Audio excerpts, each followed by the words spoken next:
Kingdom ಇದು ವಿಜಯ್ ದೇವರಕೊಂಡ ನಟನೆಯ cinema. Gautam ಕಿಂಗನೂರು ಅವರು ನಿರ್ದೇಶನ ಮಾಡಿದ ಸಿನಿಮಾ.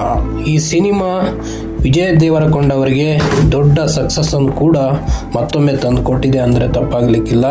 ಯಾಕಂದರೆ ಮೊದಲ ದಿನವೇ 30ರಿಂದ 35 ಕೋಟಿ ಗಳಿಸಿದೆ ಅಂತ ಹೇಳಲಾಗ್ತಾ ಇದೆ. ಇನ್ನು ಕೆಲವೇ ದಿನದಲ್ಲಿ 100 ಕೋಟಿಯ ಕ್ಲಬ್ ಸೇರಲಿದೆ ಅಂತ ಕೂಡ ಹೇಳಲಾಗ್ತಾ ಇದೆ. ಸದ್ಯಕ್ಕೆ ಸಿನಿಮಾ ಒಳ್ಳೆ ಆಕ್ಷನ್ ಥ್ರಿಲ್ಲರ್ ಆಗಿದೆ.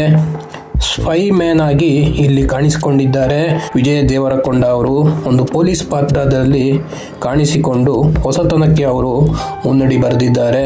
ಶಿವ ಮತ್ತು ಸೂರ್ಯ ಅವರ ನಡುವೆ ಏನೇನು ಆಗಿತ್ತು, ನಂತರ ಏನೇನು ಆಗಲಿದೆ, ಜೊತೆಗೆ ಇವರ ಕೆಲಸದಲ್ಲಿ ಸ್ಪೈ ಮ್ಯಾನ್ ಆಗಿ ಏನೇನು ಮಾಡ್ತಾರೆ ಅನ್ನೋದು ಈ ಸಿನಿಮಾದಲ್ಲಿ ಕತೆ ಹೇಳಲಾಗಿದೆ. ವಿಜಯ್ ದೇವರಕೊಂಡ ಅವರಿಗೆ ಮತ್ತೊಮ್ಮೆ ದೊಡ್ಡ ರೀತಿಯಲ್ಲಿ ಬ್ರೇಕ್ ಕೊಡಲಿದೆ ಅಂತ ಕೂಡ ಹೇಳಲಾಗ್ತಾ ಇದೆ. ಯಾಕಂದ್ರೆ ನೋಡಿದವರೆಲ್ಲ ಚೆನ್ನಾಗಿದೆ ಅಂತಾನೆ ಹೇಳ್ತಾ ಇದ್ದಾರೆ.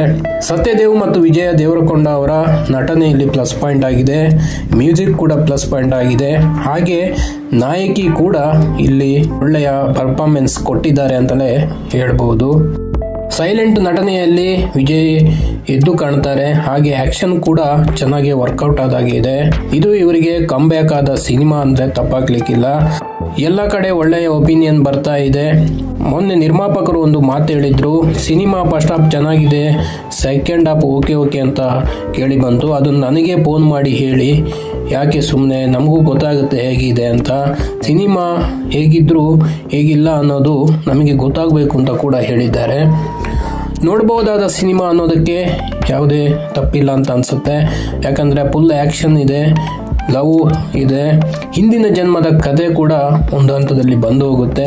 2 ಗಂಟೆ 40 ನಿಮಿಷ ಸಿನಿಮಾದಲ್ಲಿ ಏನೇನು ಹೇಳಬೇಕು ಅದನ್ನೆಲ್ಲ ಹೇಳಿದಾಗಿದೆ. ಕೂಡ ಆ್ಯಕ್ಷನ್ ಪ್ರಿಯರು ಇನ್ನೊಮ್ಮೆ ಈ ಸಿನಿಮಾವನ್ನು ನೋಡ್ಬೋದು. ನೀವು ಈ ಸಿನಿಮಾ ನೋಡಿದರೆ ಹೇಗಿತ್ತು ಅಂತ ಕಮೆಂಟ್ ಮಾಡಿ. ಚಾನಲ್ ನೋಡ್ತಾ ಇರಿ, ಸಬ್ಸ್ಕ್ರೈಬ್ ಮಾಡಿ, ಶೇರ್ ಮಾಡಿ, ಲೈಕ್ ಮಾಡಿ. ಮತ್ತೆ ಸಿಗೋಣ. Thank you.